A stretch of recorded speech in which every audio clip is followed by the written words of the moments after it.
Olá, meu nome é Carlos. Eu, como muitos brasileiros, no final dos anos 90, junto com outros amigos, resolvemos fundar uma comunidade nos confins do Rio Amazonas. Saímos de São Paulo e pegamos um avião para Manaus. Vendemos nossas propriedades e fomos para lá, levando nossas famílias. Éramos muitos. Chegamos ao porto de Manaus e conseguimos canoas para o rio Amazonas sem guias, com várias mercadorias para fundar uma comunidade com recursos suficientes para sermos autossuficientes ao longo dos anos. Viajamos por alguns dias. Depois de 5 dias viajando, começamos a perder contato com a civilização. Não víamos mais pessoas e entrávamos cada vez mais numa área de selva com rios desconhecidos. Ao amanhecer do 11º dia, encontramos um lugar belíssimo, com praias à beira do rio, grandes e fartas árvores, um paraíso.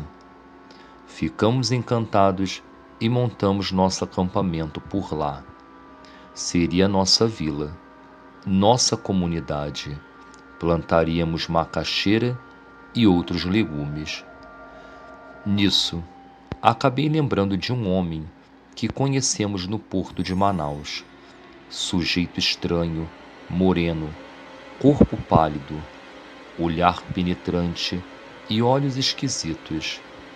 Disse para tomarmos muito cuidado, pois existiam muitos perigos na floresta e que não era para deixar as pessoas sozinhas por lá. Olhei para ele com um olhar de desconfiança e imaginei que fosse algum ladrão e ignoramos ele, pois eu estava determinado a entrar na floresta. Esqueci a localização desse local que chegamos, mas era uma parte onde o rio não era mais escuro.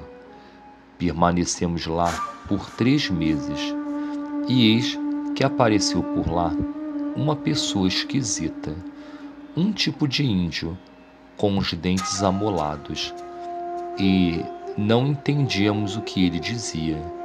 Ele nos cheirava e tentou fazer amizade de alguma forma conosco. Depois, ele entrou para a floresta e nunca mais vimos ele. Depois de mais um mês, nosso caçador misteriosamente desapareceu. Montamos uma equipe para ir atrás dele, mas só encontramos a espingarda.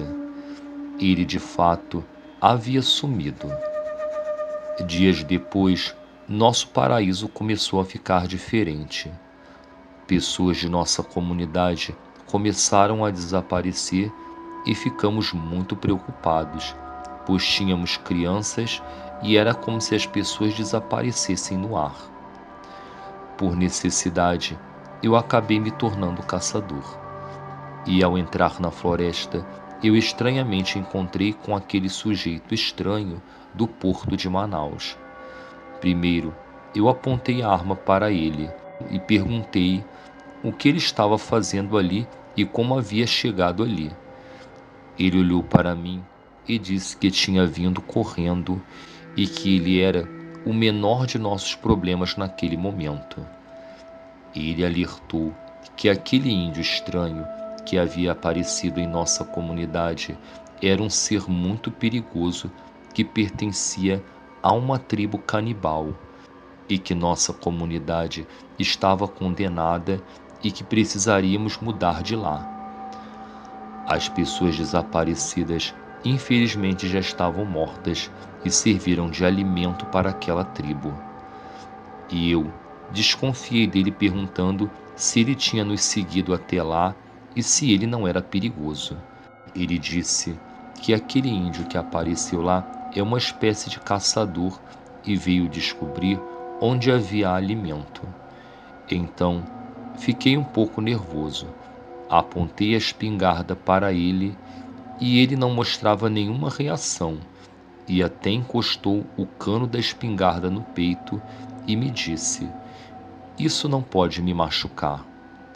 Fiquei com muito medo dele, voltei para o acampamento e falei com as pessoas o que ele me disse e o que estava acontecendo, que aquele índio que apareceu há um mês atrás era um batedor e a tendência era que eles devorassem toda a nossa comunidade.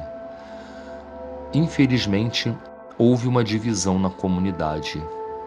Uns ficaram assustados e outros disseram que tudo não passa de uma coincidência. E quem havia perdido seus parentes ficou com medo e queria voltar para casa. E os demais queriam ficar na floresta e eu não sabia o que fazer. Passou uma semana com discussões e brigas e pessoas dizendo que haviam plantado e estavam prosperando.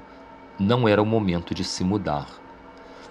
Nisso, minha esposa foi ao banheiro pela manhã e tragicamente desapareceu, como se tivesse evaporado na floresta.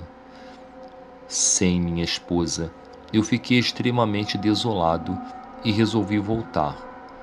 Houve um racha maior na comunidade, porque eu era uma espécie de líder. Queria voltar para São Paulo e algumas pessoas quiseram ficar. Rasgou-se a comunidade no meio e algumas pessoas ficaram com as melhores coisas, como os barcos, e nós ficamos com um pequeno comboio com vontade de voltar para Manaus e depois para São Paulo. Para fugir do calor escaldante, resolvemos sair de madrugada, umas 4 da manhã, e quando estávamos nos preparando para sair, ouvimos um tipo de grito na floresta. Algo assustador. E quando já estávamos no meio do rio, nós vimos lança atingindo as canoas. Afastamos mais e gritamos para os tripulantes acordarem. Já era tarde demais. Estávamos sendo atacados por uma tribo brutal de índios canibais. E todos da comunidade, incluindo mulheres e crianças, foram atingidos e mortos, e seus corpos foram arrastados. Disparamos alguns tiros, mas sem muito efeito, pois tínhamos poucas armas. Essas criaturas devoraram e destruíram nosso acampamento.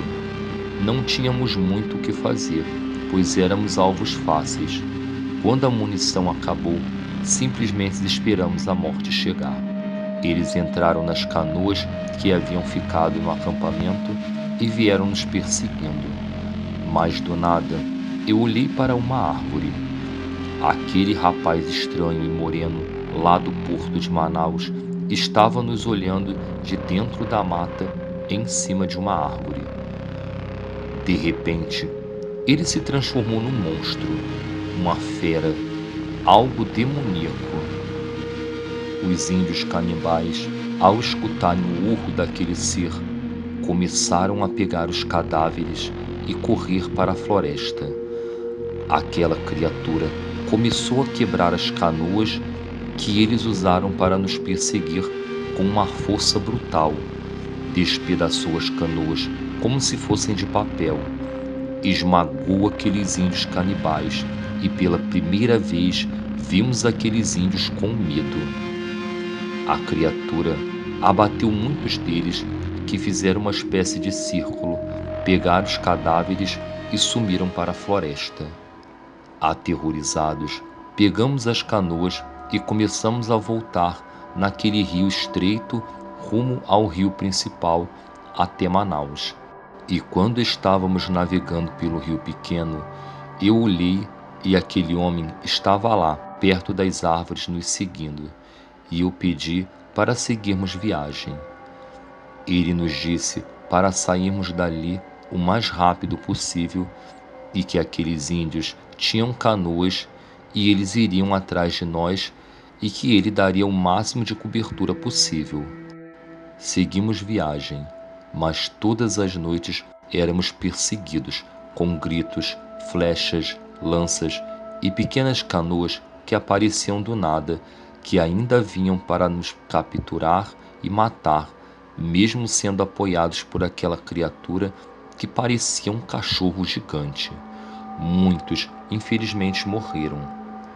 No final do quarto dia, conseguimos sair daquele rio e chegamos num rio maior, e parece que os índios pararam de nos perseguir.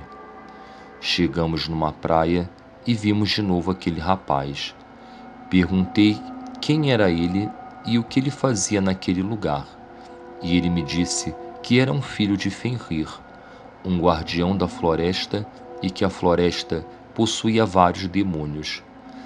Ele perseguia e caçava os demônios e protegia os seres humanos. Eu olhei para os olhos dele, olhos vermelhos, cor de fogo, e um medo estranho tomou conta do meu corpo que se arrepiou todo. Nunca tinha visto um ser daquela forma diante dos meus olhos, justo eu que não acreditava nessas coisas. Foi algo terrível para mim ver aquele ser que parecia maligno, mas era protetor. Se não fosse ele, nenhum de nós teria saído com vida da floresta. Éramos em torno de 50 e fomos reduzidos a um grupo de 9 ou 10 pessoas. Então, o rapaz se transformou naquele bicho e correu para a floresta, e eu me juntei com minha pequena equipe. Alguns estavam feridos e outros morreram devido às complicações dos ferimentos, e chegamos em Manaus um mês depois com apenas 5 pessoas. Fomos até o secretário de Segurança Pública, que na época era um senhor chamado J. Aquino, e ele disse que infelizmente não poderia fazer nada, que além da floresta ser gigantesca, não haveria como ele ir caçar índios. Ele simplesmente nos mandou embora dali.